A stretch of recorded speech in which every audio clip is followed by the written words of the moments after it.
صل على محمد وعلى محمد. أعوذ بالله من الشيطان الرجيم. بسم الله الرحمن الرحيم. من المؤمنين رجال سبقوا ما عاهدوا الله عليه فمنهم من قضى نحبه ومنهم من ينتظر وما بدلوا تبديلا ليجزي الله الصادقين بصدقهم ويعذب المنافقين إن شاء يتوب عليهم إن الله كان غفورا رحيما. ورد الله الذين كفروا بغيظهم لم ينالوا خيرا وكفى الله المؤمنين القتال وكان الله قويا عزيزا. وأنزل الذين ظاهروهم من أهل الكتاب من سياسيهم وقذف في قلوبهم الرعب فريقا تقتلون وتأسرون فريقا وأورثكم أرضهم وديارهم وأموالهم وأرضا لم تطئوها وكان الله على كل شيء قديرا. يا أيها النبي قل لأزواجك إن كنتن تردن الحياة الدنيا وزينتها فتعالين أمتعكن وسرحكن سراحا جميلا. وإن كنتن تردن الله ورسوله والدار الآخرة فإن الله أعد للمحسنات منكن أجرا عظيما. يا نساء النبي من يأت منكن بفاحشة مبينة يضاعف لها العذاب ضعفين وكان ذلك على الله يسيرا. ومن يقنت منكن الله ورسوله وتعمل صالحا نؤتها أجرها مرتين وأعتدنا لها رزقا كريما. يا نساء النبي لستن كأحد من النساء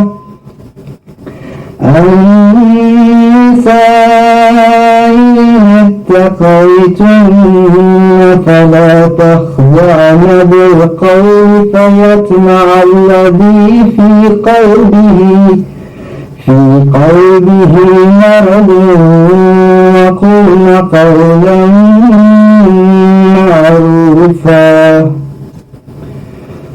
وقرن في بيوتكن ولا تبرجن تبرج الجاهلية الأولى وأقمنا الصلاة وآتينا الزكاة وأطعنا الله ورسوله إنما يريد الله ليذهب عنكم الرجس أهل البيت ويطهركم تطهيرا صدق الله العلي العظيم.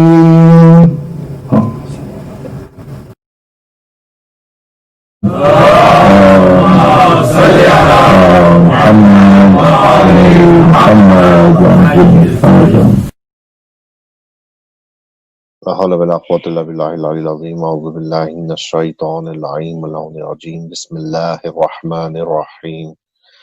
عن جابر بن عبد الله الأنصاري عن فاطمة الزهراء عليها السلام بنت رسول الله قال سمعت فاطمة أنها قالت دخل علي أبي رسول الله في بعض الأيام فقال السلام عليك يا فاطمة فقلت عليك السلام قال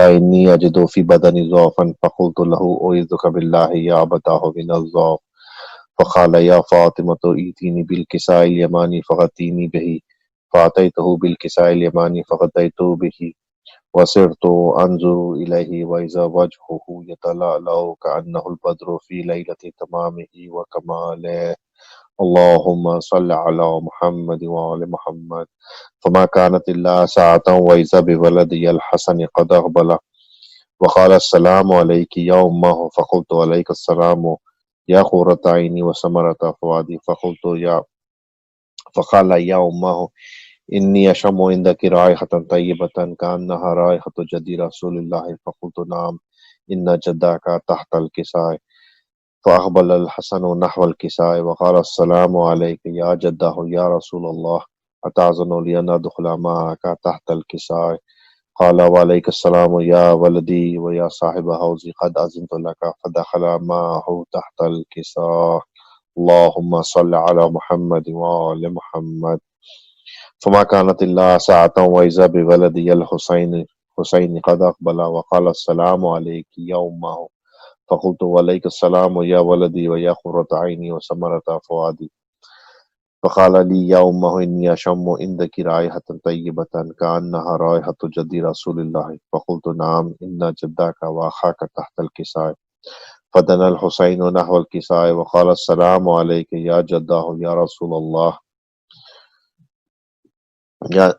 فقال السلام عليك يا جده والسلام عليك يا من اختاره الله أتأذن لي أن أدخل معكما تحت الكساء فقال وعليك السلام يا ولدي ويا شافع أمتي قد أذنت لك فدخل معهما تحت الكساء اللهم صل على محمد وآل محمد فأقبل عند ذلك أبو الحسن علي بن أبي طالب وقال السلام عليك يا بنت رسول الله فقلت وعليك السلام يا أبا الحسن ويا أمير المؤمنين فقال يا فاطمة إني أشم عندك رائحة طيبة كأنها رائحة أخي وابن عمي رسول الله فقلت نعم ها هو مع ولديك تحت الكساء فأقبل علي نحو الكساء وقال السلام عليك يا رسول الله أتأذن لي أن أكون معكم تحت الكساء قال له وعليك السلام يا أخي ويا خوسي وخليفتي وصاحب اللواء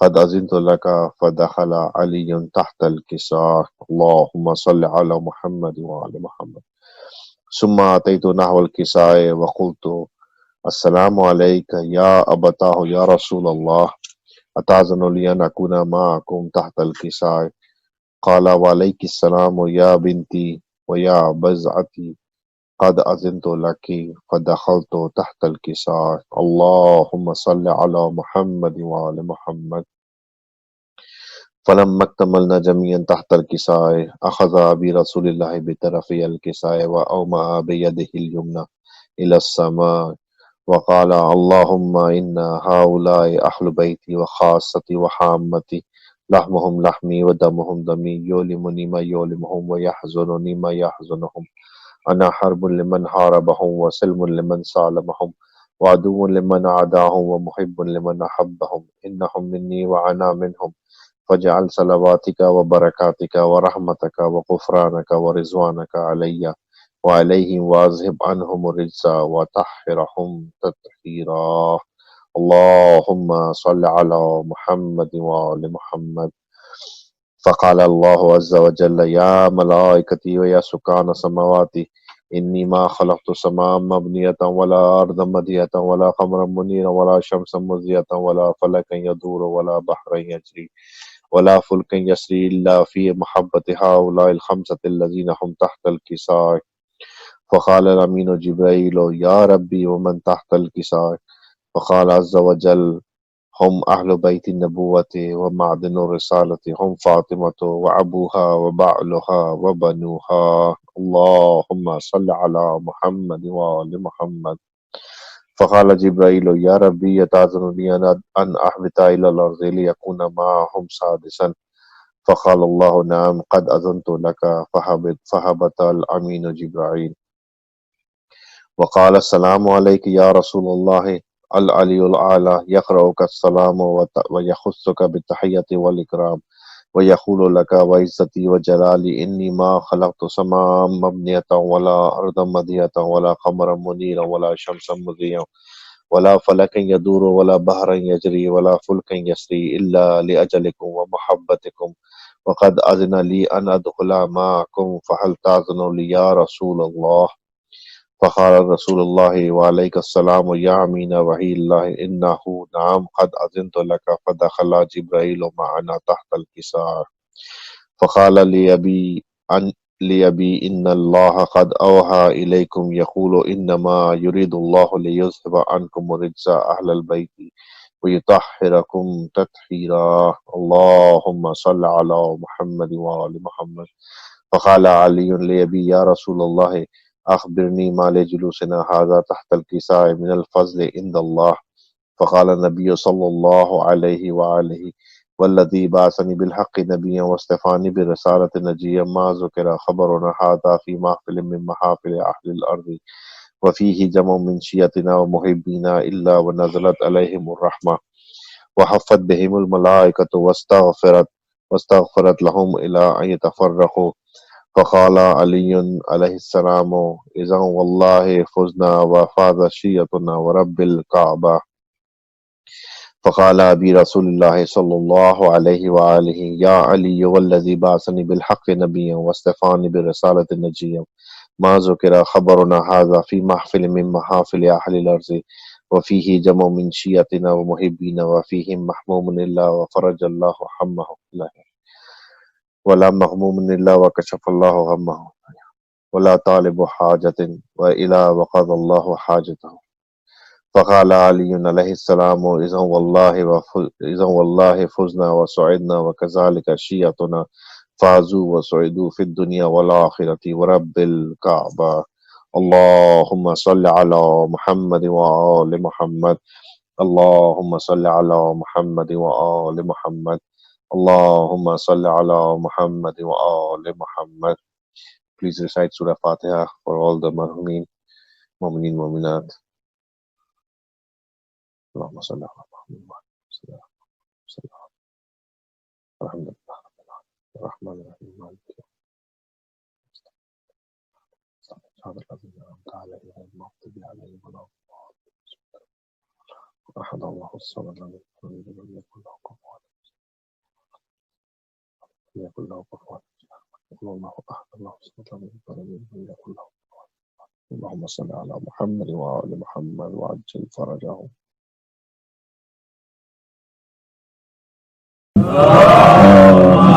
صل على محمد وعلى محمد وعجل فرجهم.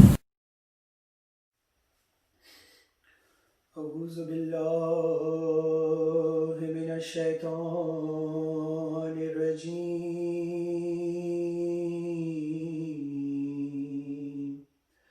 بسم الله الرحمن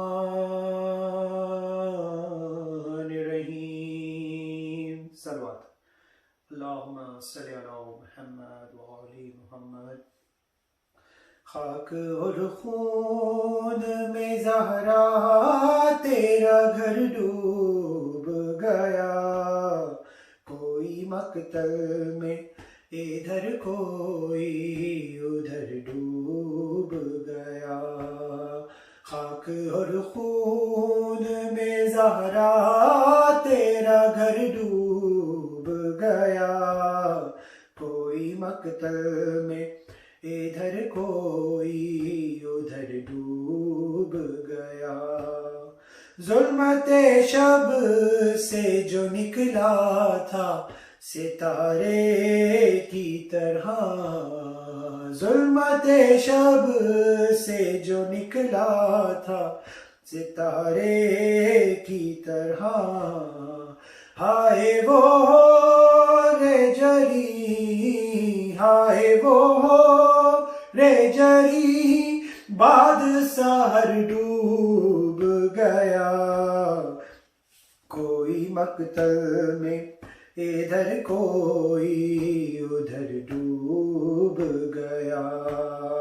خاک اور خون میں زہرا تیرا گھر ڈوب گیا، کوئی مقتل میں ادھر کوئی ادھر ڈوب گیا. وہ جو تصویر حسن تھا تیرا کاسے فروا، وہ جو تصویر حسن تھا تیرا کاسے فروا، پارا پارا وہ تیرا، پارا پارا وہ تیرا لاتے جگر ڈوب گیا. کوئی مقتل میں ادھر کوئی ادھر ڈوب گیا. خاک اور خون میں زہرا تیرا گھر ڈوب گیا، کوئی مقتل میں ادھر کوئی ادھر ڈوب گیا. جب گرے گھوڑے سے عباس تو بولے سرور، جب گرے گھوڑے سے عباس تو بولے سرور، تھا جو زہرا کی دعا، تھا جو زہرا کی دعا کا وہ ثمر ڈوب گیا. کوئی مقتل میں ادھر کوئی ادھر ڈوب گیا. خاک اور خون میں زہرا تیرا گھر ڈوب گیا، کوئی مقتل میں ادھر کوئی ادھر ڈوب گیا. جس نے پیری میں اٹھایا تھا جواں کا لاشا، جس نے پیری میں اٹھایا تھا جواں کا لاشا، اپنے ہی خون میں وہ، اپنے ہی خون میں وہ خاک بسر ڈوب گیا. کوئی مقتل میں ادھر کوئی ادھر ڈوب گیا. تیر اصغر کے لگا شاہ پکارے عباس، تیر اصغر کے لگا شاہ پکارے عباس. تشنا لب تھا جو میرا، تشنا لب تھا جو میرا خون میں تر ڈوب گیا. کوئی مقتل میں ادھر کوئی ادھر ڈوب گیا. خاک اور خون میں زہرا تیرا گھر ادھر ڈوب گیا، کوئی مقتل میں ادھر کوئی ادھر ڈوب گیا۔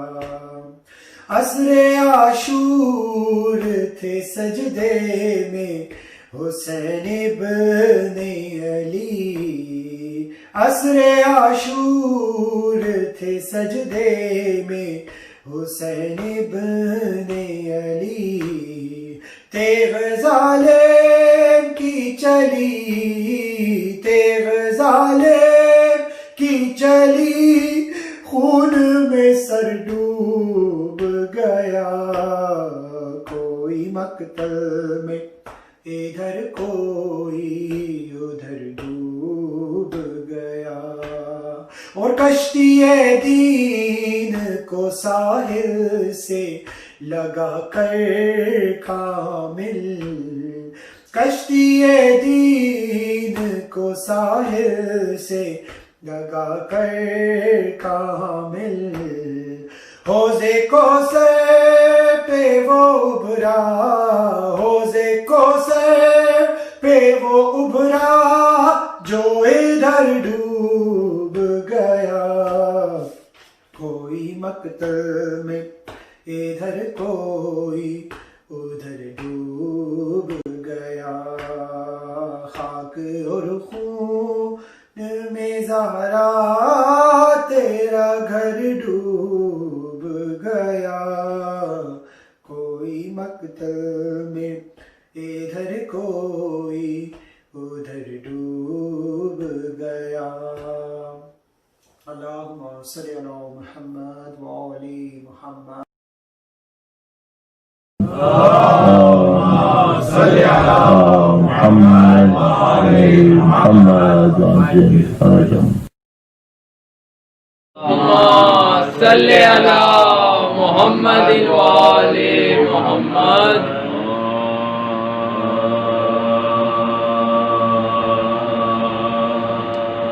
اللہ نے کچھ ایسے اتارے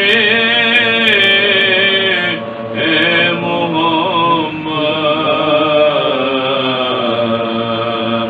اللہ نے کچھ ایسے اتارے ہیں محمد، ہر دور میں ہر شخص کو پیارے ہیں محمد،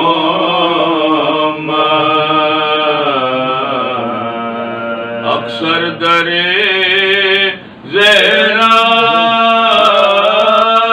پہ یہ جبریل نے سوچا، پیغام کسے دے کے یہ سارے ہیں محمد،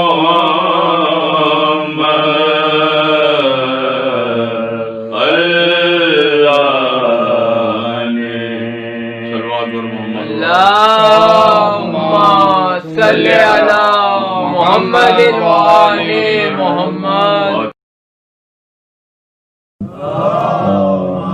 صلی علی محمد وآل محمد وسلم۔ شاید نقوی صاحب کو مرثیہ بحال شہزادہ قاسم ابن حسن۔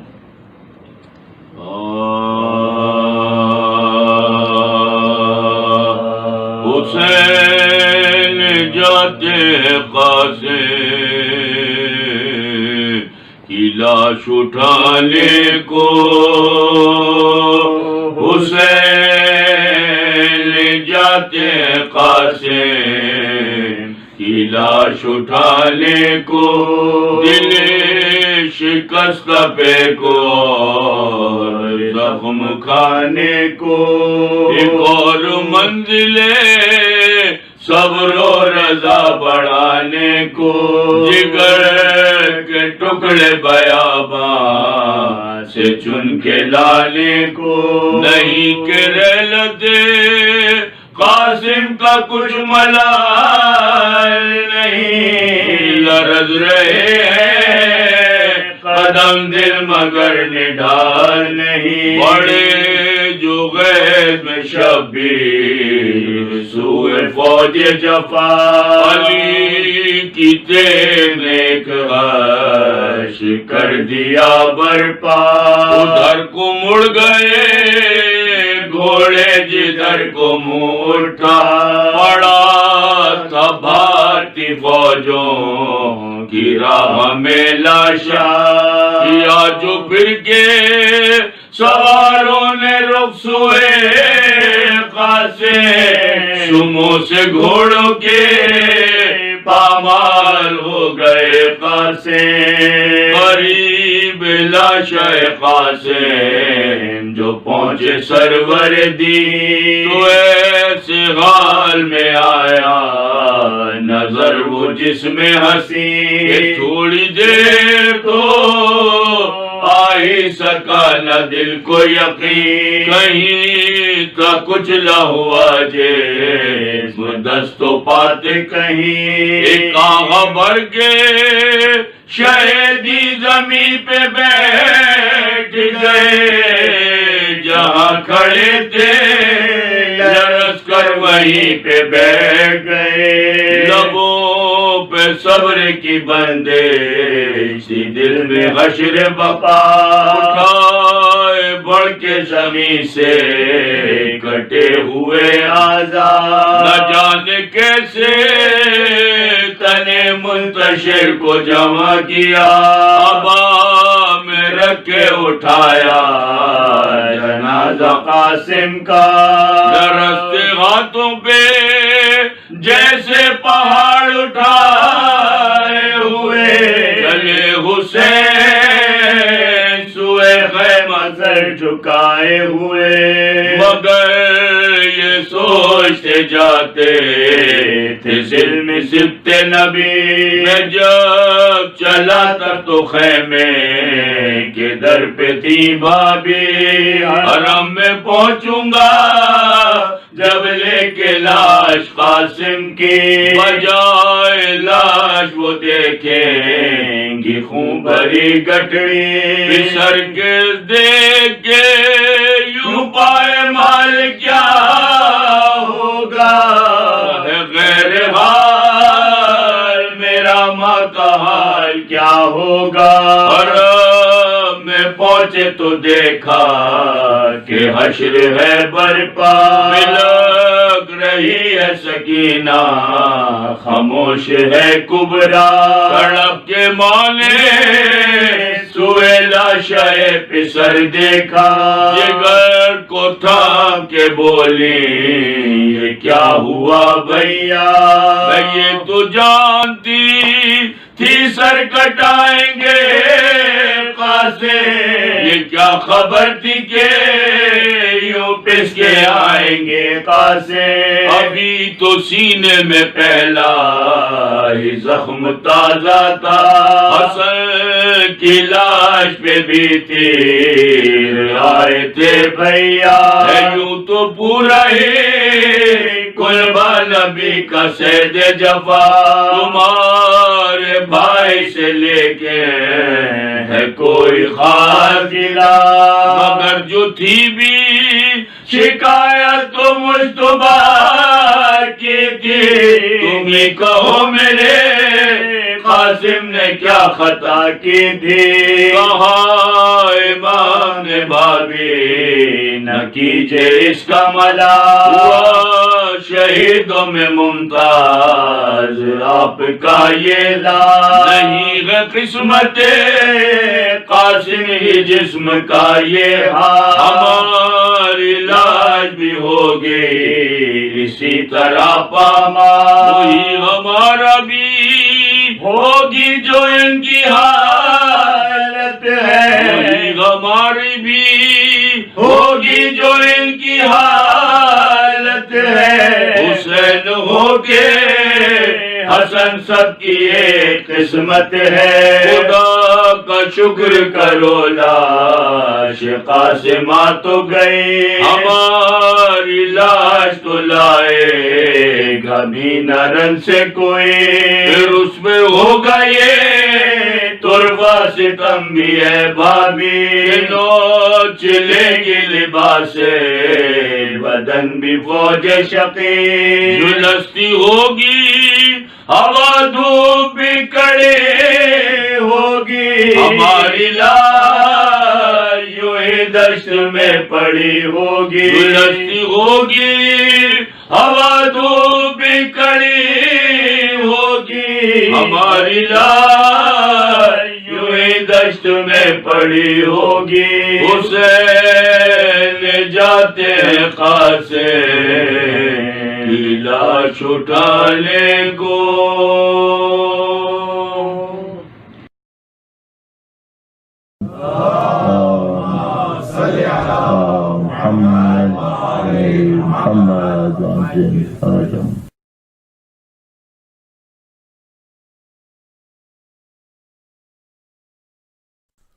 أعوذ بالله من الشيطان الرجيم بسم الله الرحمن الرحيم الحمد لله الذي لا يبلغ مدحته القائلون ولا يحصي نعماءه العادون ولا يؤدي حقه المجتهدون الذي لا يدركه بعد الحمم ولا يناله غوص الفطن ثم الصلاة والسلام على أشرف الأنبياء والمرسلين حبيب قلوبنا وطبيب نفوسنا وشفيع ذنوبنا سيدنا ومولانا أبي القاسم محمد اللهم صل على محمد وآل محمد وعجل فرجهم وآل بيته الطيبين الطاهرين المعصومين المظلومين لا سيما بقية الله في الأرضين صاحب العصر والزمان خليفة الرحمن إمام الإنس والجان ولعن الله أعداهم أجمعين إلى يوم الدين.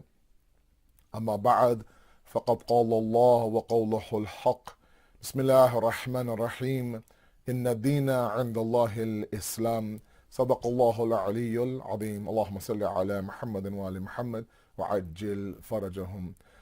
Strengthening our Deen, a discussion on Islamic theology, has been our ongoing topic. Tonight is lecture number 8. Alhamdulillah, with only a few days left until the day of Ashura, we have accomplished together, alhamdulillah, quite a bit in this journey of rebuilding our theology together. Way back when now, it's almost now a week, we started off by first defining religion in a very generic and a very general way.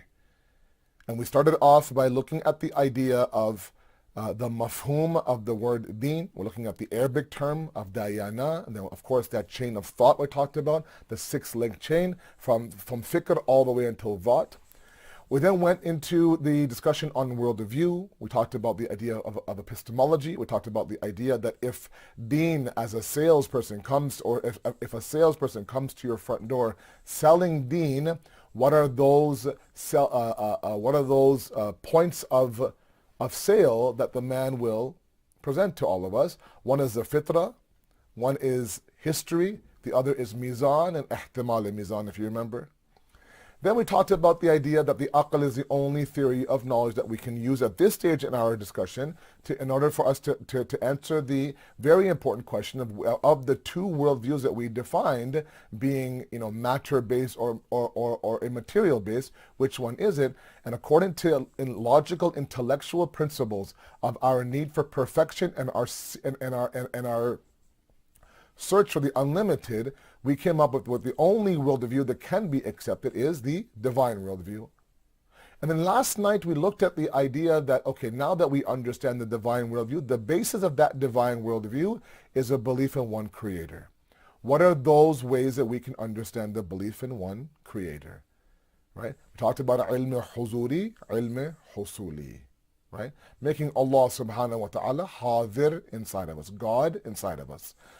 And as I promised, today and tomorrow, as we inch closer to the day of Ashura, we want to make sure that we begin now to prove the existence of this one creator. Okay?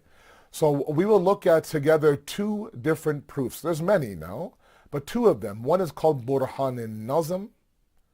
The other one is called Burhan al-Wujud. Okay? Burhan al-Nazm, what you'll talk about tonight, is the first basic and probably the most simplistic proof out there. And it is called proof of intelligent design. Okay, proof of intelligent design. Now this ashra has been a very logical, principled, heavy ashra. Meaning that I haven't presented to you a lot of ahadith, a lot of ayat of the Quran, only because, like I said, all of this has to make sense to our intellect, our logic. Okay? We can't always use the words of the Ahlul Bayt or the wahi of Allah subhanahu wa ta'ala to understand certain concepts. Allah has gifted us the aql, and we have to make sure we use that aql. Now, the basis of the Burhan of Nazm, the proof of design, is a very simple one, that where you see intelligent design, there must be a designer. Okay? So where you see intelligent design, there must be a designer. It's not possible that intelligent design is done by chance. Now,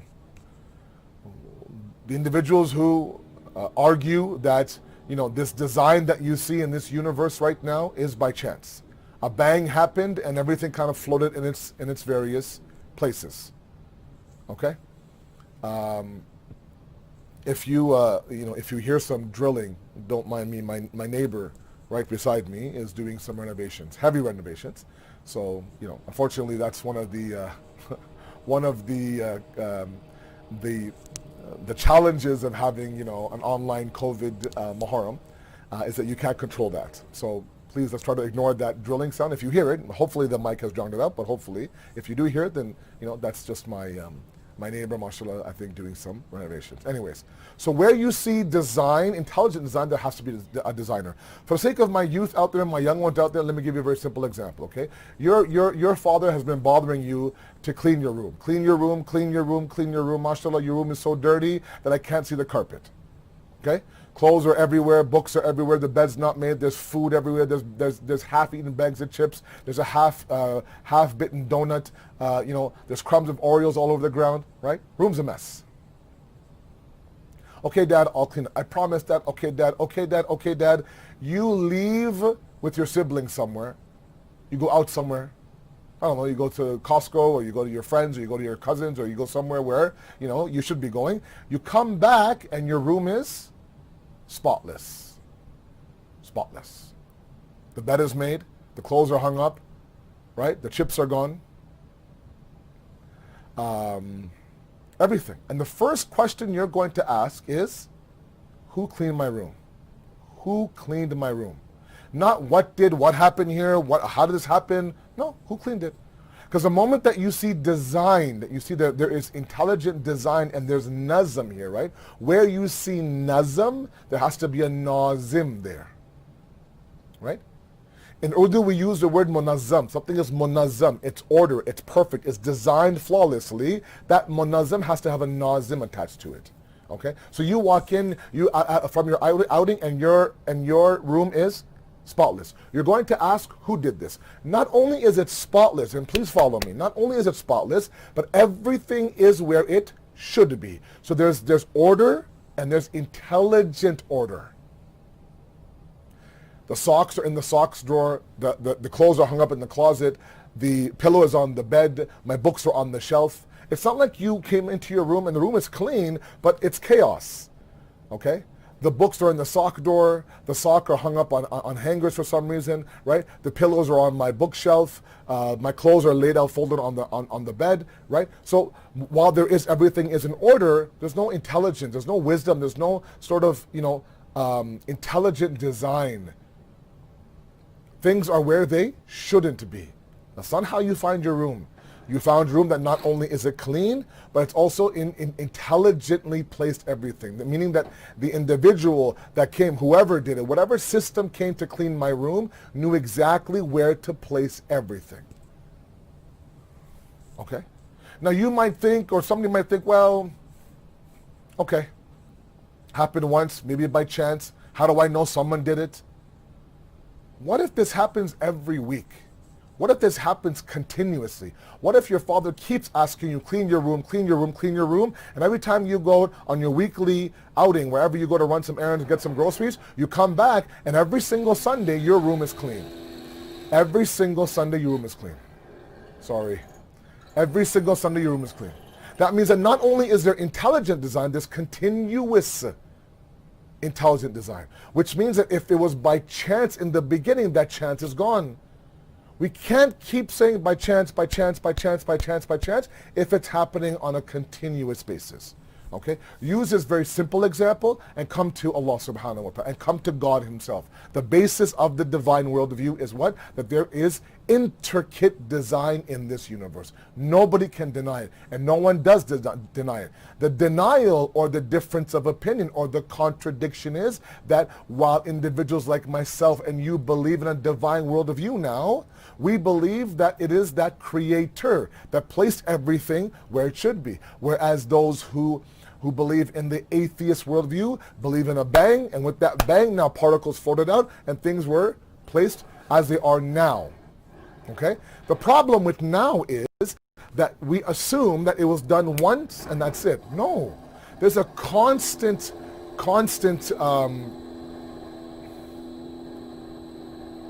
there's a constant design in the universe, right, that's being consistently now supported. Okay? So not only is your room clean, but now you're what? You're maintaining that cleanliness. Right? So another example is that your father cleaned it once, or your mother cleaned it once, or your sibling cleaned it once, and now they go, look, I'm not going to clean it again. You have to now maintain this room. Constantly go back and uphold all the intelligent design. Make sure the socks in the sock drawer, the bed is folded, the clothes are on the hangers. There's where there is intelligent design. The fact that your room is being what? The fact that your room is being maintained in the fact that it's clean means that there is a maintainer of the room. It's not just one and done and it's going to stay that way. It's not going to stay that way. It has to be maintained. This universe is no different. The initial creation of the universe. Let's say, for example, we accept the fact that a bang happened. There was no being, there was no God. A bang happened and things floated out. What about the fact that it's being maintained today? What about the fact that those various gases and planets and structures are what? Are being maintained today? How can we accept that? How can we accept that to be nothing but chance?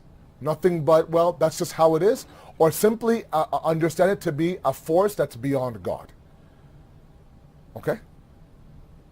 So point number one that I want to make about Burhan and Nazm is the idea that not only is there design, when I say design, I mean, for example, the distance between the earth and the sun is precise, precision by the inches. And please feel free to go and research this. If the sun was moved 1 inch this way or 1 inch that way, we'd either freeze to death or we would burn to death. The precision, one example of the distance between the earth and the sun is what? Is intelligent design. The system of the moon taking the light from the sun and illuminating the dark sky at night is a system that never fails. The rising of the sun, the setting of the sun, all based on a precision, literally by the minute. 6:24, 4:58. That's when the sun rises. By the second is the sunrise. That's precision. That's intelligent design. And it's being maintained for the past 5 billion years. There has to be a maintainer. There has to be a maintainer, guys. And the fact that there's intelligent design shows me that what? There was an individual who came in with intelligence, an entity with wisdom and intelligence to come in and place everything in. Your father came in and cleaned your room for the first time. He had to have enough intelligence to say, oh, there's a pair of socks here. They go where? In the sock drawer. He used his wisdom. He used his intelligence. Okay? So now you know where I'm going now. I'm moving towards not only proving this creator, but proving the various qualities of this creator.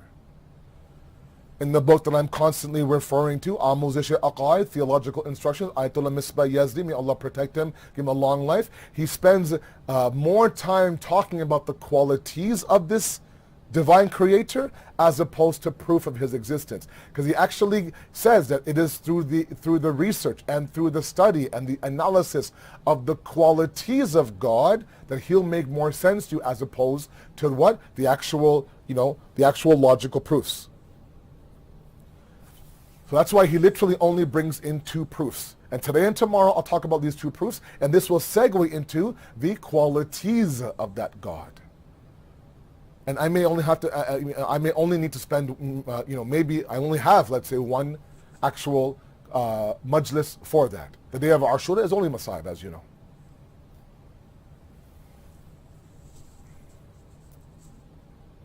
So the initial discussion on Burhan al-Nazm is design, order, intelligent design, and a continuous design. Okay? That's one. The second thing is that we see in this universe structure, functionality, and an interdependence. There's collectivism in creation.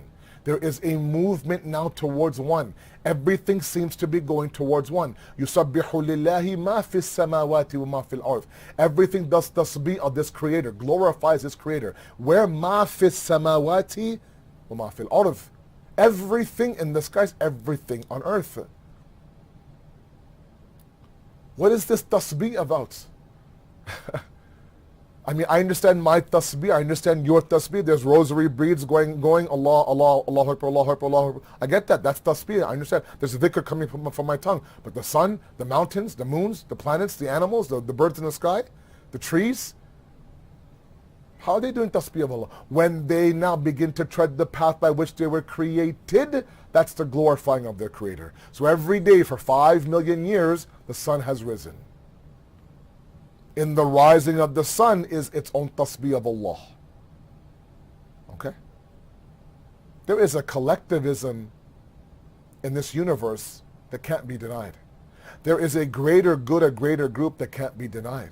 I'm not just me, myself, and God in this universe, right? There's an interdependence, not just between humans. It's not that we use each other to get to what I want. In every creation possible, there's an interdependence. I'll give you some examples to get my point across.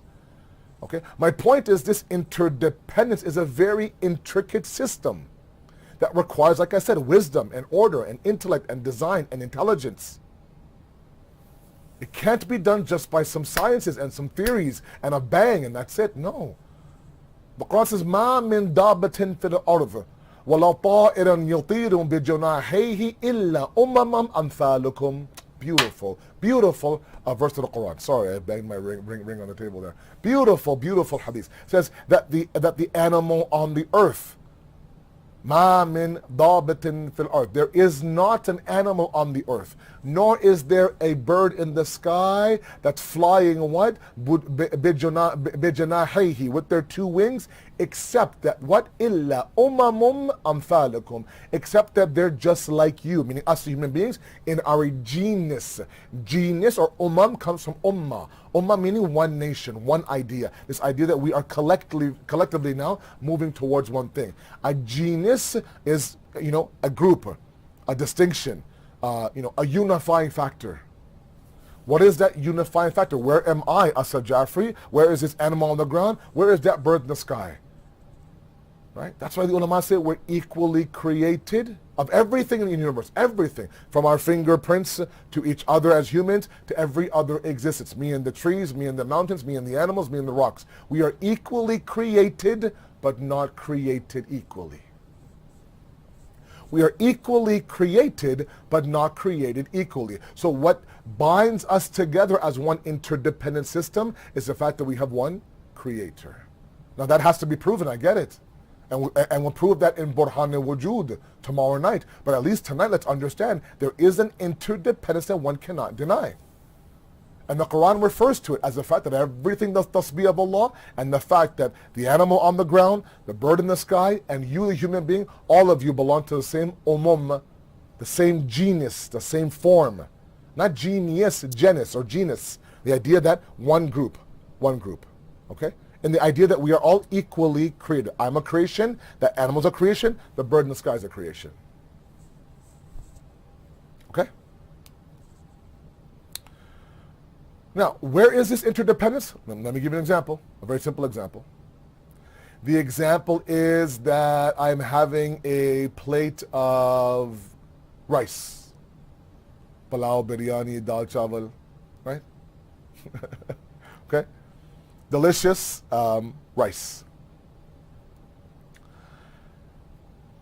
Next time you make rice, or next time you eat rice, next time you have rice for dinner, now, depending on where you're from, if you're from South India, every day there's, at least if there's nothing else, there's rice on your stove, right? Whereas some people from Karachi may not have rice every single day. Okay? Like when growing up in a typical Karachi Pakistani family, rice was made maybe once a week, right? Hot ki roti, like roti, that my mom would make pachadi every single day, that was a staple in my house. If there's nothing else, there's roti. When I got married and went to my in-laws, then I thought, whoa, if there's nothing in this house, there's always a pot of rice on that stove. Okay? So depending on where you're from, you consume rice a lot. Next time you consume rice, stop and think what or who and what had to work in order for me now to have this plate of rice in front of me. And trace it all the way back. The farmer who grows the rice, okay, collects the rice, the sun that shines down on the rice, the water that's used to grow the rice, the zameen and ground that's used to host the rice, right? The rice then is packed. The rice then is sold to the store owner, okay? Shipped to, let's say, wherever you're from. Your parents go grocery shopping. They buy the rice. They drive it home. They unload it, right? You pick up a mug of rice or 2 mugs of rice. You wash it inside the pot. You make sure that it's nice and clean, right? The murky water is gone. The 3 dafa jo hai, 3 times you dump the water, and right? Okay? Then you put it on boil. Then after a while you check to make sure that it's breaking properly. If it's too soft, kharab ho gaya chawal, it's over. If it's too sucked, don't leave it in there for a while. Then of course you dum it, right? You kind of steam it, and then it's in front of you. Look at how many things had to work for you, one individual, to have 1 grain of rice on your spoon about to consume it. How many things? From the sun to the moon to the water. From the farmer to the driver, the grocery store, your hard-earned money of your parents, the gas in the car, the 4 wheels on the car, the mug, the stove, the oven, the pot, the water, the utensils, the plates, every single thing, all of that now, all of it working together, collectively together, to bring you a plate of rice. That's why, growing up, I was always told, every single dana, every single grain of rice on that plate you better eat. Don't leave 1 grain of rice on the plate, because there's so many people and so many things that worked hard for that 1 grain of rice. Throwing that away in the garbage is like throwing all of their efforts together. My point is not asraf or consumption, at least not in this topic. My point is this interdependent system in the cosmos and universe. There's design here, guys. There's structure here. There's interdependence here. We use each other to get to our goals. Not just humans. I use a knife to cut. I use a ladder to climb. I use a car to drive. Right? My garden outside is dependent on me watering it. My grass in the front is dependent on me cutting it. So the grass depends on me. I depend on it. I depend on this, for example. Right? I depend on my trees for shade. I depend on, my fruits for nourishment, etc., etc., etc. Everything. I rely on animals for clothing, for meat, and sometimes for security and transport. There is an interdependence. And that interdependence points to the fact that we are all essentially a reflection of one creator. When everything is moving towards one as a harmonizing factor. When you have a family of 4 or 5 of you, right? And if you had the luxury to have both parents, and all of you are moving towards one, then you are one family. You're not roommates belonging to one apartment. You're one family. when all of creation is seen as one interdependent system that's trying now to elevate in its own respective ways. Think about it, right? The kamal and the perfection of a flower is that it gives off a beautiful khushbu and smell. The perfection of a rock is that it becomes a jewel or a diamond. The perfection of an animal is that it becomes used by a human. Either you sacrifice it, or you use it for security, guard dogs, or you use it, let's say, for transport, horses and donkeys, or you use it, let's say, for clothing, right? And the kamal of the insan is that we reach Allah subhanahu wa ta'ala using all the various things around us. The point is that everyone's perfection, from the rose to the diamond to the animal to me, all depend on everyone doing their job. Correct? The rose only becomes a rose, it blossoms if rain comes down, if the sun comes down. Correct? The animal it reaches its kamal when we use it. We reach our kamal. Part of it is, let's say, for example, our body. The body depends on that animal. Okay? Etc., etc. You know what I mean, right? So this interdependent system has to be attributed to one creator.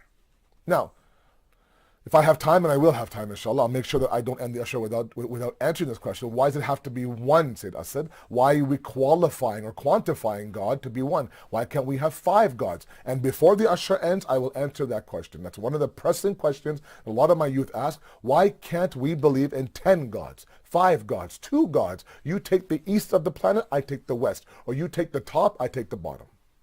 We'll split the universe in half. You take one, I take the other. Why can't we have 2 gods? I will answer that in the last portion of the Ashar during the weekend. Before that, a lot of things have to be understood before that. Okay? Now this burhan, this proof that we have of order and design is not easily accepted by those who reject it. Okay? One of the strengths of this argument is that it's an ongoing argument, meaning what? That they are constantly discovering all sorts of new planets and all sorts of new information about this universe that just points to the fact that it is intricately designed. So this is an ongoing proof. All this research that astronomy does, astrology does, all of these, these trips to the moon and trips to Mars and trips to Venus, and all these people who spend billions of dollars from NASA to everybody else discovering different planets and galaxies inside of this grand universe, all points to the fact that they continue to prove the fact that there is intricate, intelligent design in this universe. So it keeps on proving itself. That's the beauty of it. It's not a one and done proof. That's number one. That's one of the strengths of this argument. That's why even up until now, this argument still stands. But where individuals now have a problem with this argument, where they're able to now kind of counter the argument, is that they say, fine, even if there is design in this universe, why are we assuming it's God? Why can't it be anything else? I think I told you a story before. Yeah, I did. Remember that the story I mentioned to all of you a few nights ago about that young individual I had a talk with in India when I went 8 months ago, where he was okay with infinite regress. Remember infinite regress? I talked about the idea of, sometimes a person who denies God settles for illogical principles. And I'm not talking about this one individual. I'm talking about in general. There comes a moment where they get stumped. The atheist gets stumped. And while they don't have an answer, they still don't want to attribute that to God.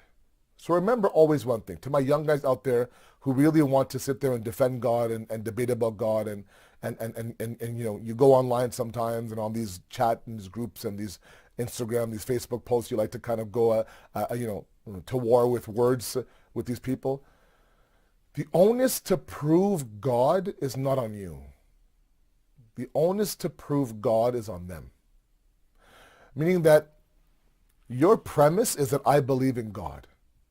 And until you give me another premise to believe in, I'm okay where I am. So if you're going to sit there and tell me that the only thing I have against this proof of design, this Burhan and Nazm, is the fact that we can't automatically attribute the beautiful design of this universe to God, then my question to you as a God-believing man is that then you tell me who it is. You tell me where that intelligence comes from. Don't say science. That's too vague for me. I am comfortable with the fact that I have an immaterial, higher being than me that has placed everything in its own place. If you have a better solution than that, then Bismillah, let me hear it. But simply saying it's not God, then who is it? I don't know, but it's not God. That same individual I had an hour and a half long conversation with about various things. This is one of the areas that, he caught himself in a back corner. And he even smirked at one moment at me. And that's when I knew this talk is over. I said, fine, if it's not God, then who is it? Tell me who it is. I don't know, but it's not God. Literally, those are his words. I don't know, but it's not God. Like, why is there an enmity? Sometimes, the denial of God is an enmity towards God, because God has never been presented to them properly. I mentioned this in another lecture in Toronto during the same Muharram, is the fact that, we have presented God to be a God of fear. Fear him, fear him, fear him. He will punish you if you don't do this. If you don't do it, he'll hang you from here and squeeze your grave and burn you in the hellfire, blah, blah, blah. So God of fear, God of fear. God, what the hopes that the best motivator to do good is fear. And yes, no doubt, fear is a good motivator, but in this generation, at least where I come from, a God of love would have been a better approach than a God of fear. Present God as the one who's obsessed with seeing you successful, to the point where now you want to worship him, you want to work for him, you want to travel towards him because there is a loving God waiting for you. The sense I got from this one young individual, and he was a Shia, belonged to very, very pious parents who had immense love of the Ahlul Bayt. But for some reason, the talk of God brought out this enmity in him. That he didn't say it obviously, but you could tell that when I kept giving him proof after proof after proof, he said, "Look, it could be anybody, but it can't be God. I don't want it to be God." Now it's personal, right? Now you have left the realm of the intellect and to the realm of jazba and emotion. Let's tackle that emotion. Where is this enmity coming from? Were you told since you were a child that you're going to be beat by God and whipped by God if you don't pray salat? So now your version of God is this boogeyman monster? I'm sorry, that only wants to punish me. Then naturally at 18, 19, 21, 22, when you have the aql and now you're using it, you're like, no thank you. I don't want anything to do with God, who has it out for me, who's my enemy, blah, blah, blah. And now any hardship I have in this world, I attribute to this God of fear, because that's how he's been presented to me. So if the argument is that this intricate design is not God, then I'm going to say, until you can tell me who it is and prove to me properly, I'm okay with believing it's God. I'm comfortable. I'm content. I sleep at night. But now you have this big gaping hole in your argument that, fine, it's not God, then who is it? I don't know. That I don't know is going to keep you up at night and keep you constantly searching and searching and searching and searching. You'll lose sleep. You'll have anxiety, right? It'll affect everything about you. Meanwhile, me, I'm okay with God. Never met God, have never seen God. I know I won't see him, but I do know that God now has placed this entire universe in design, intelligent design, continuous design, and interdependent design.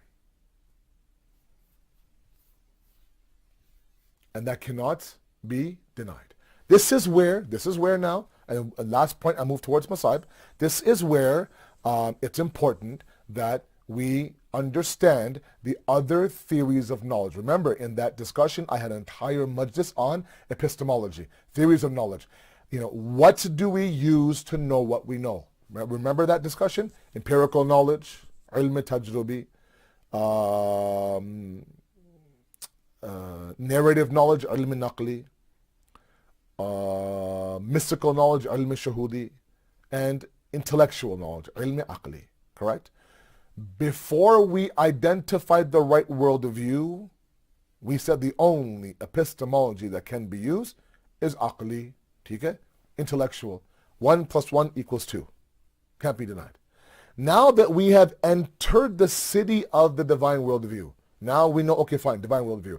Now we use all of these theories of knowledge. And one thing when it comes to this Burhan and Nazm that we use is empirical knowledge. Look around. Open your eyes, these physical eyes. Look at how this universe is so intricately designed and dependent on each other. Right? These individuals now who fight the concept of individualism, that me, myself, and I, me, myself, and I. It's not my topic, but it's important that I touch on this a little bit, that me, myself, and I, right? They go from God-centric to me-centric. We live in a me generation, right? Everything is me, me, me, me, me. How I feel, how it affects me. I don't feel like doing it, right? There's a story that, there were these two guys who went camping, okay? And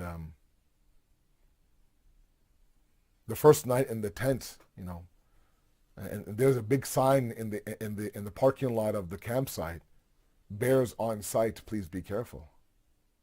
Okay? Like, okay, I'm sure we won't see a bear. They go camping, one night passes, second day they wake up, they go canoeing, they go down to the water, they barbecue some food, nice day, beautiful day, nature walks, hikes up the mountains, canoeing, the whole nine. Next morning they wake up, they come out of their tent, in front of them is a what, say it? Is a bear. Because why? Because they left last night's dinner out. Imagine the look on their face. Both of them open the zip of their tent, and they're looking at the bear like, oh, there's a bear. Now you're told, right? Depending on what kind of grizzly bear, black bear, whatever, they all have their different ways. But the first instinct is bhago, run. So of course they run, and the bear chases them. They end up climbing up the tree. Climbing up a tree. They get all the way up to the branches, and the tree and the bear now begins now to kind of slowly kind of shake the tree and get in. And they decide between the two of them, let's jump from the branch and let's look. The parking lot is there. Let's run. Let's run towards our car. The fastest he was okay. No problem. Let's do it. One guy pulls out from his backpack his running shoes, puts on his running shoes, starts to tie him. He goes, "What are you doing?" "I'm putting on running shoes." Because you can't outrun a bear, right? Sorry, the idea was to distract the bear, and we take off this way. You can't outrun the bear, he says. What are you putting running shoes on? The other guy looks at him as he's putting on the running shoes. I don't need to outrun the bear.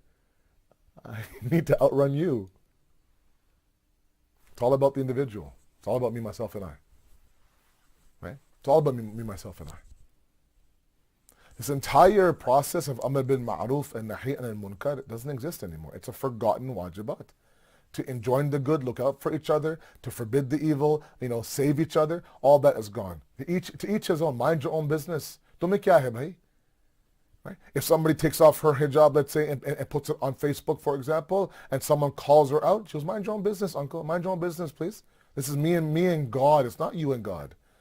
When you begin to believe in individualism, you believe everything I do only affects me. It doesn't. You belong, we belong, I belong to a very intricate, interdependent system. My actions affect the world. When I litter, it affects the world. When I stop on an ant, it affects the world. When I overconsume water and do asraf, it affects everybody else around me.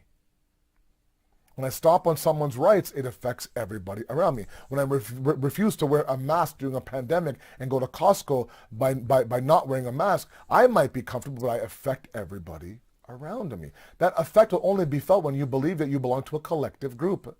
When you believe, I believe I am an individual, it's only my business, only my business, right? Me, then you won't see this system of creation as an intelligent, interdependent system. So naturally you won't see God, where he's very visible. He's hadir, he's nadir, like I said yesterday. He won't be visible. Why? Because you're too busy doing what? You're too busy worshiping the idol of individualism inside of you. And that's what ends up happening. When you begin to invest in only you as the individual and nobody else, then you become your own idol to worship. You become the kingdom of God inside of you. A small g God, but an idol nonetheless. As Rumi says, the mother of all idols. Rumi says, the mother of all idols is the self. Is the self. None of this will make sense unless we break the chains and free ourselves from the prison of individualism.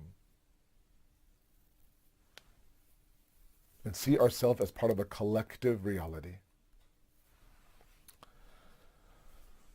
And Imam Hussain left his beautiful Medina, the city of his grandfather,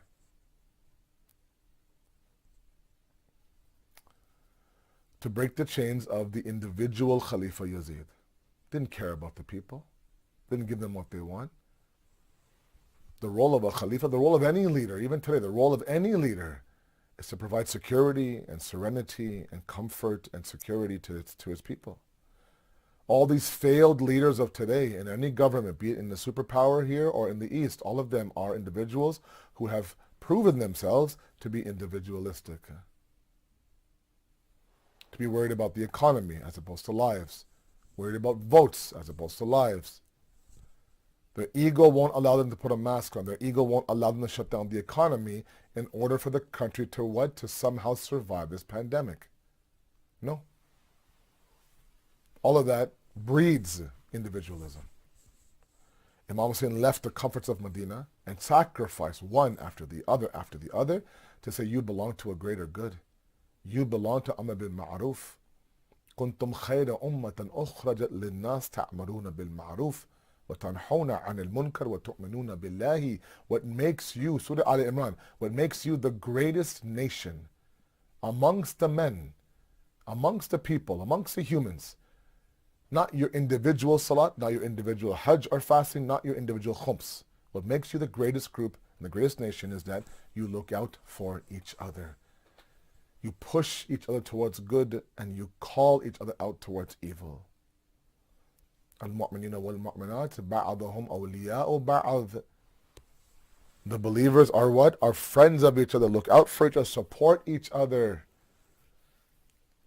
That only makes sense when things become more of a collective discussion as opposed to an individual one.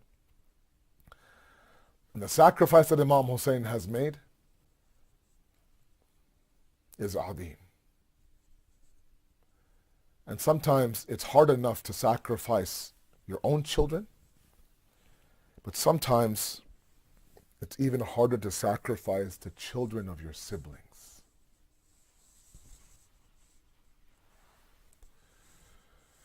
Imam Hassan was not mawjood in Karbala, but his son Shahzadeh Qasim was. He was the nishani, he was a symbol, he was a representation, he was the manifestation of Imam Mushtaba. Now sometimes, we have a special place in our hearts for the kids of our siblings, right? Our nieces and our nephews. Imam Hussain was no different. Imam Hussain loved Qasim very much. The way that I read in the book sometimes, it doesn't say word for word verbatim, but he just had a special place in his heart for Qasim. And maybe that's why when Jami Qasim comes to Imam Hussain on the night before Ashura, Imam Hussain is busy worshipping Allah subhanahu wa ta'ala. Qasim sits beside Imam Hussain. Qasim, they say, is 13, 12, not even baligh yet. Comes and sits beside his chacha and looks at him, and Imam Hussain could tell that Qasim is there. When finally Imam Hussain acknowledges him and says, yes, it's late, you should be resting.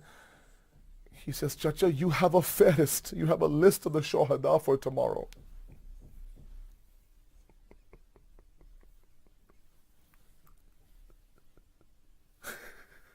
You have a list of the shuhada of tomorrow.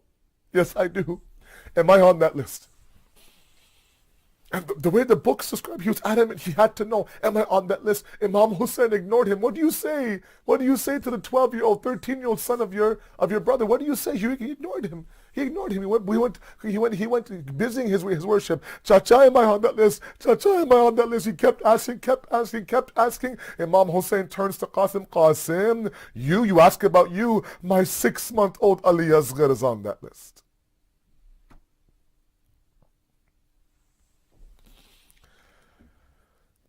They say that Janab Qasim now became so content. Almost as if there's a smile on his face. Imam Hussain saw this. He says, you're smiling. Imam Hussain never sugarcoated anything with his ashab or his family. Told everybody exactly how they would be killed on the plains of Karbala on the day of Ashur. In the most brutalist way. He's looking at Qasim's reaction, just finding out that yes, you're on this list as well. And there's a sense of contentment, itminan, serenity, sukoon on the face of Qasim. Then that's when Imam Hussain says, Qasim, how do you find death? How do you find this whole system of shahadat? It's sweeter what? Min asal. It's sweeter than honey, chacha. My uncle Hussain, it's sweeter than honey. What kind of tarbiyat must that be as parents? What kind of tarbiyat must that be of Farwa and Imam Hussain AS to raise such a boy at the age of 13 that sees death in the way of Allah as sweeter than honey? We can't fathom, we can't understand the companions and families of Hussain, let alone Hussain himself. We can't, it's not possible. Ma'arifat of Hussain is a big maqam inside the Deen. But we try every single year in the first 10 years, we try ma'arifat of Hussain. Ma'arifat. Maybe with the ma'arifat of Imam Hussain, we might have a glimpse and an inch of the ma'arifat of Allah subhanahu wa ta'ala. The day of Ashura arrives and Janab Qasim now is ready to give his life. And just like the owner Muhammad issue, they couldn't find armor big enough for this 13-year-old, 12-year-old body. Abu Fazl Abbas does his best now to try some armor. The war boots that were on Janab Qasim's feet were too big. They grabbed some rope or something to tie it together. He wore tied boots on his feet, but he would never ever consider not going to the Maidan of Karbala. Imam Hussain now says his Qudafis al-Mida. Janab Qasim rides into the Maidan of Karbala. He announces, Ana Qasim ibn Hassan, I am the son of that Imam Mujtaba from Medina, begins now to fight the khun of the Bani Hashim inside of him. He begins to fight and kill individuals. At one moment now he falls from the horse. He calls out to his uncle, Assalamu alayka ya Aba Abdullah. The reports say that Qasim was surrounded by the enemy. Both Imam Hussain and Abu Fazl roared into the Maidan of Karbala, and they came at such a speed that the enemies thought they were coming to attack them. So there was chaos now. The horses on this side went this way. The horses on this side of the enemy went this way. Imam Hussain comes roaring in. The enemy tries to scatter away. At the bottom of all of this was Qasim, the khak of Karbala in the air. Aina Qasim. Aina Qasim. Where are you, Qasim? I can't see you, Qasim. When the dust settles, Imam Hussain lays out his abba, picks up the body of Qasim, brings him back to the Khayma. Zainab, give me porsa for Hassan's Qasim.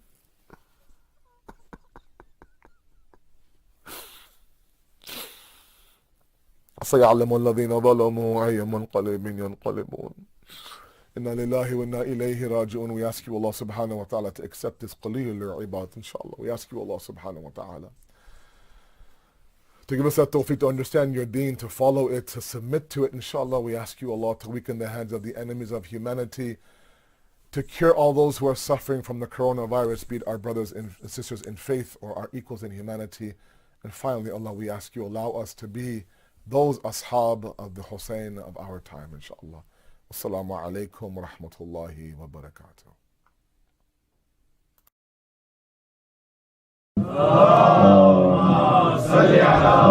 Muhammad Muhammad وعجل Ya Hussain, Ya Hussain, Ya Hussain, Ya Hussain.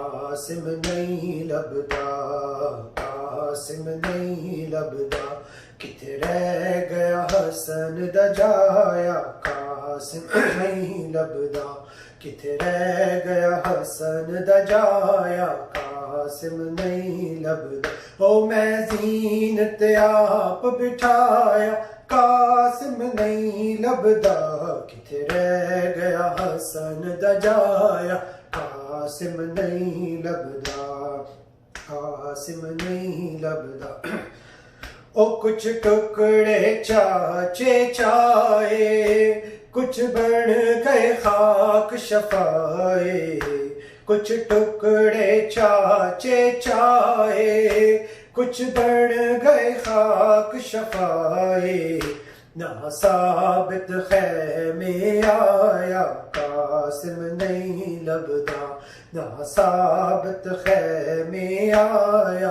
Qasim نہیں لبدا، او میں زینت آپ بٹھایا، قاسم نہیں لبدا، کت رہ گیا حسن دا جایا، قاسم نہیں لبدا، کت رہ گیا حسن دا جایا، قاسم نہیں لبدا،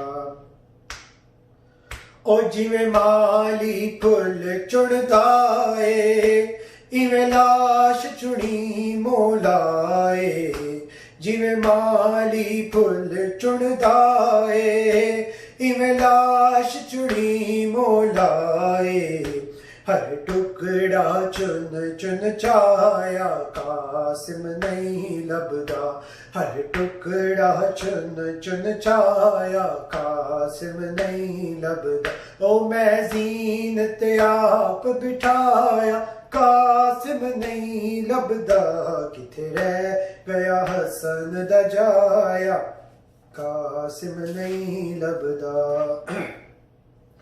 کیا رہا خیموں میں شاہ کے ایک اداسی رہ گئی، کیا رہا خیموں میں شاہ کے ایک اداسی رہ گئی، کیا رہا خیموں میں شاہ کے ایک اداسی رہ گئی، کیا رہا خیموں میں شاہ کے ایک اداسی رہ گئی، صرف رونے کو محمد کی نواسی رہ گئی، کیا رہا خیموں میں شاہ کے ایک اداسی رہ گئی، سج گئی قاسم کے ٹکڑوں سے ادھر کرب و بلا،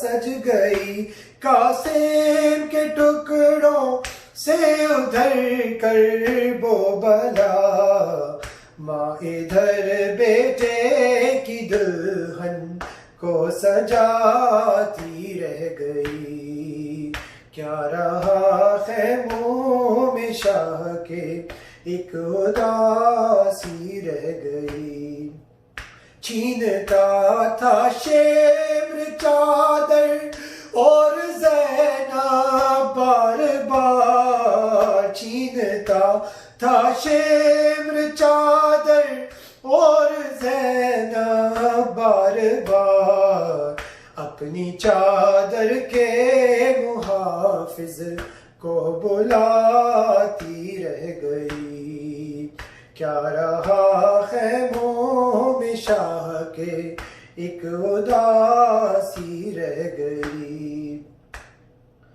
خون دل عباس کا سب بہ گیا رن میں، مگر خون دل عباس کا سب بہ گیا دل میں، مگر دل میں بس ایک بات زینب کی رضا کی رہ گئی، کیا رہا خیموں میں شاہ کے ایک اداسی رہ گئی، اے مسلمانوں تمہاری غیرتیں کیا ہو گئی،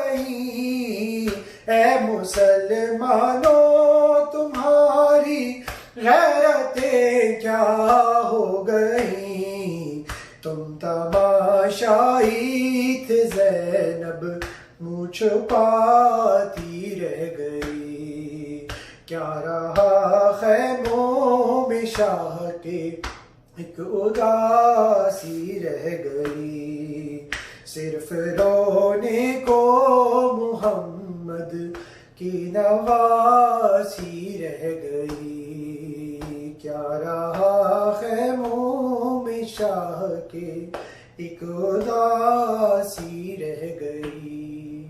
اللہم صلی علی محمد وآل محمد۔ صلی علی محمد وآل محمد وسلم۔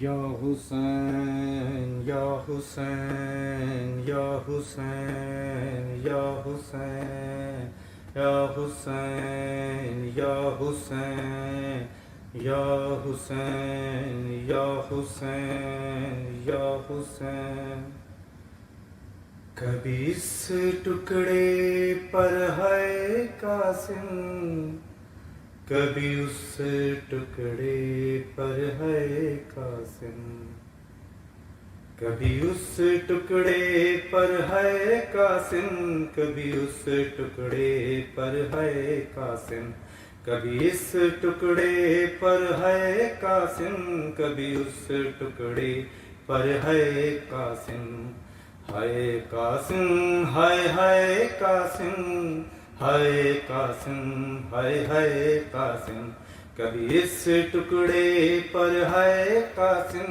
کبھی اس ٹکڑے پر ہے قاسم، ہائے قاسم ہائے ہائے قاسم، ہائے قاسم ہائے ہائے قاسم، تیری بھیڑ غریب نو نہیں بھولنا، تیرے قتل دا منظر ہائے قاسم، کبھی صحرا دیکھ کے روتی تھی، کبھی غش کھا کر گر جاتی تھی، پامال ہوا تھا بھائی جہاں، پامال ہوا تھا بھائی جہاں، اس خون پہ گر کر ہے قاسم، ہائے قاسم ہائے ہائے قاسم، ہائے قاسم ہائے ہائے قاسم، کبھی اس ٹکڑے پر ہے قاسم، کبھی اس ٹکڑے پر ہے قاسم، وچ رسیاں دے پابند ہوئی، نئی بھیڑ غریب دا بس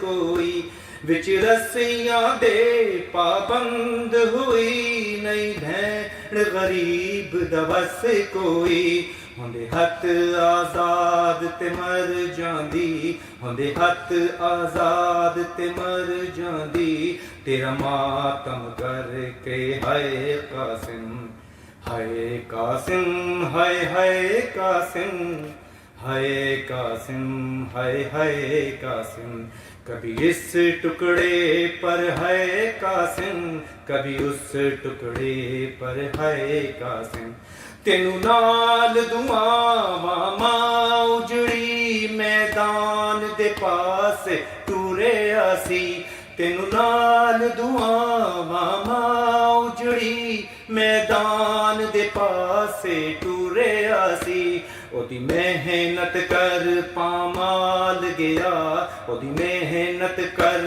پامال گیا، 9 لکھ دا لشکر ہائے قاسم، ہائے قاسم ہائے ہائے قاسم، ہائے قاسم ہائے ہائے قاسم، کبھی اس ٹکڑے پر ہے قاسم، کبھی اس ٹکڑے پر ہے قاسم، فروان نے کہا بیٹا قاسم کہہ دینا دادی زہرا سے، فروان نے کہا بیٹا قاسم کہہ دینا دادی زہرا سے، غربت کی کمائی ٹکڑوں میں، غربت کی کمائی ٹکڑوں میں، بھیجی ہے سجا کر ہے قاسم، ہے قاسم ہے قاسم ہے قاسم ہے قاسم کبھی اس ٹکڑے پر ہے قاسم کبھی اس ٹکڑے پر ہے قاسم سانو راس نہ آئی کرب و بلا تو باج کفن میں باج ردا سانو راس نہ آئی کرب و بلا تو باج کفن میں باج ردا تیرے قتل دے بعد لئی نانے تیرے قتل دے بعد لئی نانے میری لٹی لی چادر ہے قاسم ہے قاسم ہے قاسم ہے قاسم ہے قاسم کبھی اس ٹکڑے پر ہے قاسم کبھی اس ٹکڑے پر ہے قاسم ہے قاسم ہے قاسم ہے قاسم ہے قاسم اللہم صلی علی محمد وآل محمد وعجل فرجهم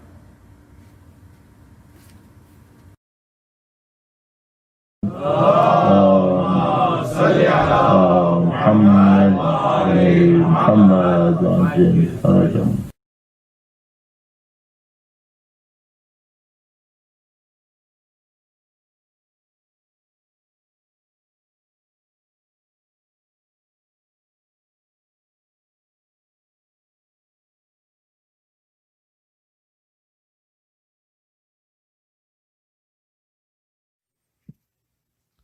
تمام مومنین اور مومنات سے گزارش ہے کہ متوجہ زیارت ہو جائیں۔ السلام علیک یا نبی اللہ، السلام علیک یا رسول اللہ، السلام علیک یا حجت اللہ، السلام علیک یا باعث الہدی، السلام علیک یا حبیب اللہ، السلام علیکم ورحمۃ اللہ وبرکاتہ، السلام علیک یا ابا عبد الحسین،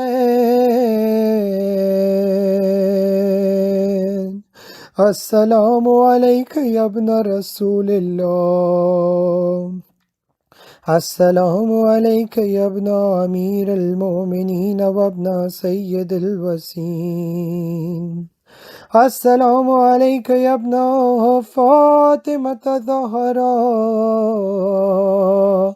سیدۃ نساء العالمین، السلام علیک یا مولایا وعلی انصارک المستشہدین معک جمیعا ورحمۃ اللہ وبرکاتہ، السلام علیک یا غریب الغرباء،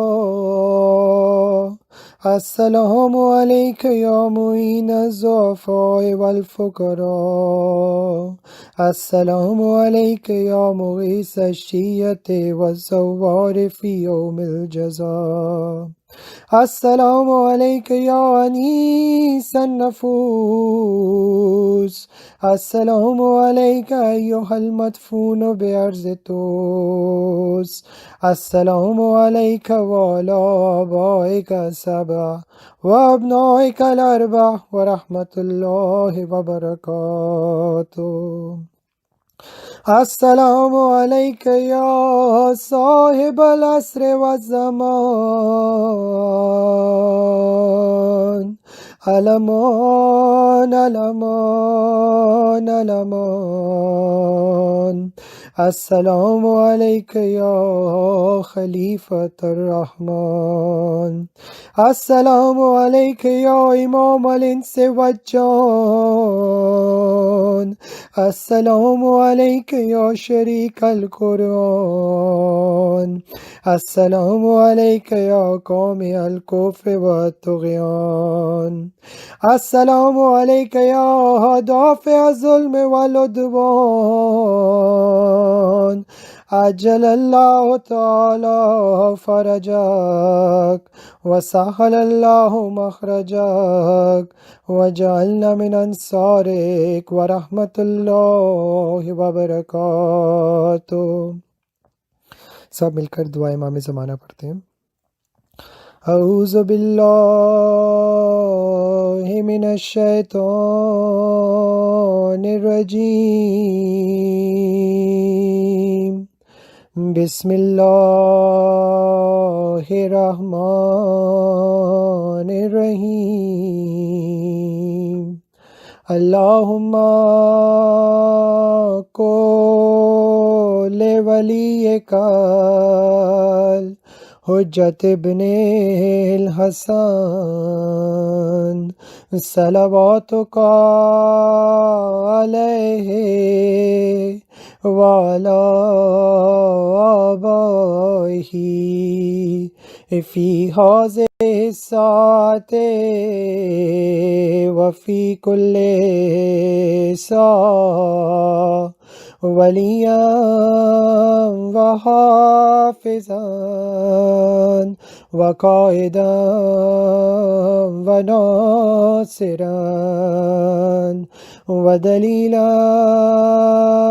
وعینا حتی تسکنہ ارضک طوعا وتمتعه فيها طويلا برحمتك يا أرحم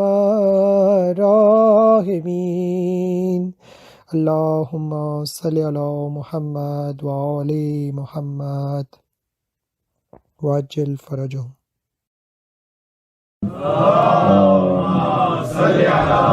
محمد محمد وعجل